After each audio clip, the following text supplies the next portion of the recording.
London autumn. Leaves fell, sweeping the sidewalks like whispers of time that could not be stopped.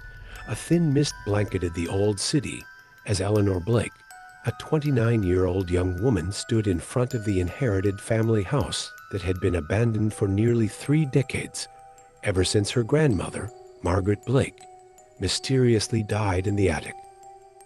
Eleanor had just returned from a business trip to France when she received a letter from the family lawyer. The entire estate of the late Margaret Blake is now yours, including personal belongings in the attic, which must not be discarded without family permission. She never knew her grandmother. Her mother, Claudia, never spoke much about their family. All she ever said was, "Never open the attic. Don't ask why." But warnings only fueled Eleanor's curiosity.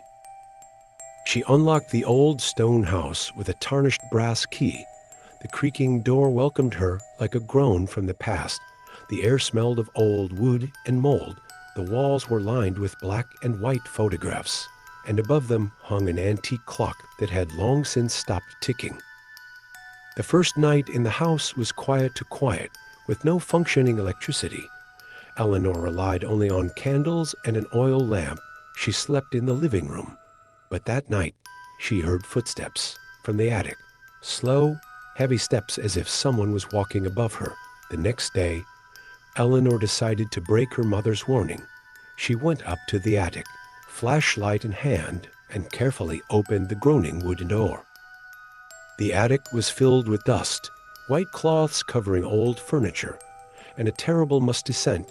But in the far corner of the room stood one uncovered object, a large mirror with a golden, ornate frame. The mirror stood tall in the corner, directly facing the entrance. Its surface was spotless, too spotless for such a dusty place. Eleanor stared at the mirror. She saw only her reflection, nothing strange, but just as she turned to leave, she saw the reflection of a man standing behind her in the mirror. But when she turned to look directly, no one was there. She looked back at the mirror. Now it was empty. Eleanor assumed it was just her imagination. She pulled a white cloth over the mirror and went back downstairs.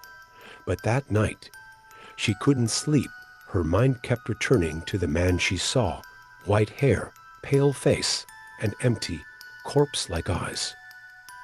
The next morning, when Eleanor picked up the newspaper on the porch, a headline sent chills down her spine.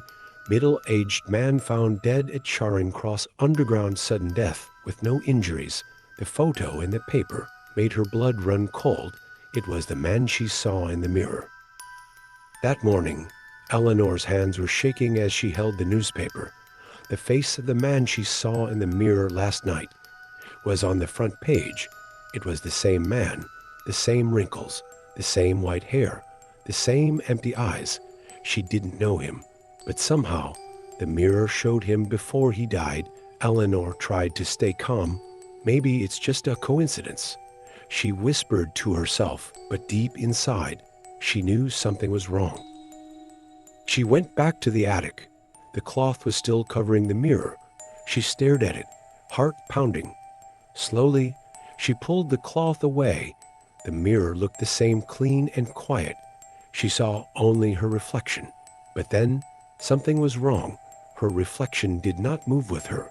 When she stepped back, her reflection stayed still. When she tilted her head, the reflection did nothing. And then the reflection smiled at her.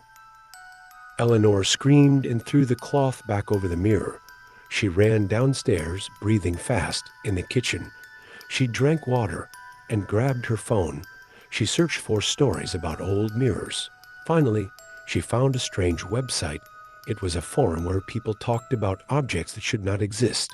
One post from 2004 caught her eye. A user named MirrorWatcher77 wrote, "If you inherit Margaret Blake's mirror, never look at it at night. It's not normal. It shows someone who will die in the next 24 hours. Eleanor froze. Margaret Blake was her grandmother. The post said the mirror was used in strange rituals. It came from an old monastery that burned down in 1803. They used the mirror to call something from tomorrow. Everyone who used it died one day later. That night, Eleanor couldn't sleep. She lit a candle and tried to read one of her grandmother's old books. But at 2:57 a.m., she heard a sound from the attic, slow, heavy footsteps, like someone walking above her. She sat still in bed, holding her candle tightly. Then she heard two soft knocks from the mirror, not from the room, from inside the mirror. Eleanor sat frozen in her bed. The candlelight trembled as she heard two soft knocks again. Knock, knock. It came from upstairs from the mirror, holding her flashlight tightly. She slowly climbed the stairs. The air grew colder the closer she got to the attic. When she opened the attic door, the room looked the same, dusty, still, silent, but the mirror, under the cloth, was glowing faintly, like it was breathing. She pulled the cloth off. The mirror showed her reflection. But something was wrong. Her reflection looked pale, with dark eyes and lips moving silently like it was trying to speak. Then the reflection lifted its hand and pointed behind her. Eleanor turned quickly. Nothing was there. She looked back. Now her reflection was gone. In its place stood a new man. Sad eyes, hospital gown, staring straight at her. The next morning, his face was on the newspaper. Elderly patient found dead in sleep, no signs of trauma. This was the second time. 2 nights, 2 faces, 2 deaths. She needed answers. That night, she called her mother and finally asked about her grandmother. Her mother's voice cracked. "You opened the attic, didn't you?" Eleanor whispered. "It's the mirror. What is it?" Her mother answered, "That mirror is cursed. It doesn't just show death, it chooses who sees it. And if it keeps showing you, you might be next." Eleanor's heart froze. The house was quiet. But now she knew the mirror didn't just reflect death, it wanted he. Eleanor didn't sleep that night. Her mother's words haunted her. "If it keeps showing you, you might be next." She tried to convince herself it was just an old story. But deep down, she knew something was very wrong. At 3:06 a.m., the house turned cold. The lamps flickered. The air felt heavier, pressing down on her chest. Then she heard it again, 2 soft knocks, like fingers tapping from inside a box. She grabbed her flashlight and a blanket, slowly walking up the stairs to the attic. She swore she had covered the mirror. But when she opened the attic door, the cloth was gone. The mirror stood tall, uncovered, glowing faintly under the moonlight through the window. She looked into the glass. At first, just her tired face. But then something in the mirror changed. Behind her reflection, she saw her own body lying on the floor, eyes wide open, lifeless. She turned around. Nothing there. She looked back. The image was gone. Then her reflection began to smile. Slowly, creepily, her reflection whispered without sound, moving its lips. "You saw yourself." Panicked, Eleanor ran downstairs and locked the attic door. She searched for answers online, digging deeper into the dark web and obscure forums. One user replied to an old thread about the mirror. "If you ever see yourself dead in that mirror, you must stop it, or the reflection becomes real within 24 hours. Another post described a ritual to bind the mirror's power, requiring a sacrifice. Someone else must see their death first. Eleanor stared at the screen, horrified. The mirror wasn't just cursed. It wanted a soul, and it didn't care whose. That night, as thunder rolled in the distance, she heard it again. Not 2 knocks this time, 3. 3 knocks, not 2 like before. This time, the mirror wasn't warning, it was choosing. Eleanor stood by the attic door, breathing fast. Her mind repeated the same line from that cursed message. If you see your own death, it becomes real in 24 hours, unless someone else sees their death first. That was the only way. Someone else had to take her place. She didn't want to believe it, but fear is a powerful thing. All night, Eleanor sat on her bed, holding her phone. She scrolled through her contacts, hand shaking. She passed strangers, coworkers, old classmates. Then she stopped at one name. Michael. He had been her friend since childhood, gentle, loyal, the kind of person who picked up the phone when nobody else did. Her thumb hovered. She cried quietly, but she pressed call.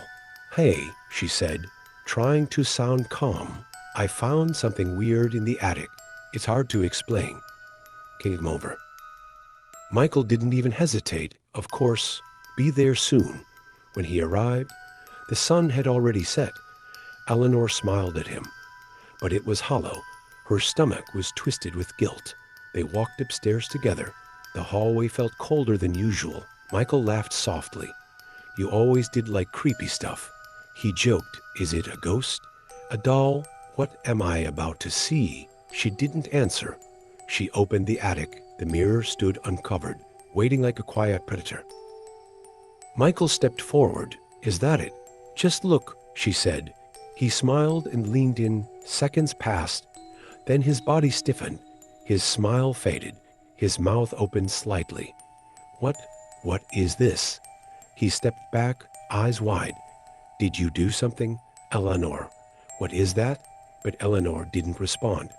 She was already walking back down the stairs, heart pounding, face wet with tears. Behind her, the attic door creaked as it shut, and upstairs, the mirror swallowed Michael's fate. Eleanor didn't sleep that night. She sat on the floor near her bedroom door, knees pulled to her chest, eyes wide open. She had done it. She had traded Michael's life for her own. The mirror should be satisfied now. She should be safe. But then the knocking returned. Once, twice, 3 times. 4. Eleanor's breath stopped. For knocks, the mirror had never done that before. She ran upstairs, heart racing, and opened the attic door.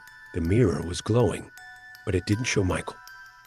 It showed her again, her body, lying dead in the attic, blood on her hands, eyes wide with horror. Her reflection wasn't silent this time. It screamed, loud and sharp, but only inside the glass. Then it smiled. Behind the smile, she saw something new. Michael's face, pale and still, standing next to her reflection and whispering something. She leaned closer. The mirror cracked. The lights flickered. Suddenly, Eleanor was no longer in the attic. She was inside the reflection. The room looked the same but reversed. The air was thick and cold, and standing across from her, in the dark mirror world, was Michael. But it wasn't him anymore. His face was gray, his eyes empty. "You chose me," he said softly, but the mirror remembers. Eleanor turned to run, but there was no door, only mirrors on every wall, each showing a version of herself, scared, screaming, dying. "You gave the mirror a soul," Michael's voice echoed, "but it wants the one who made the trade." She backed away, but there was nowhere to go. The mirrors began to shatter one by one, and in the real world, the attic stood silent. Eleanor was gone, but her face remained in the mirror forever, watching, waiting for the next knock.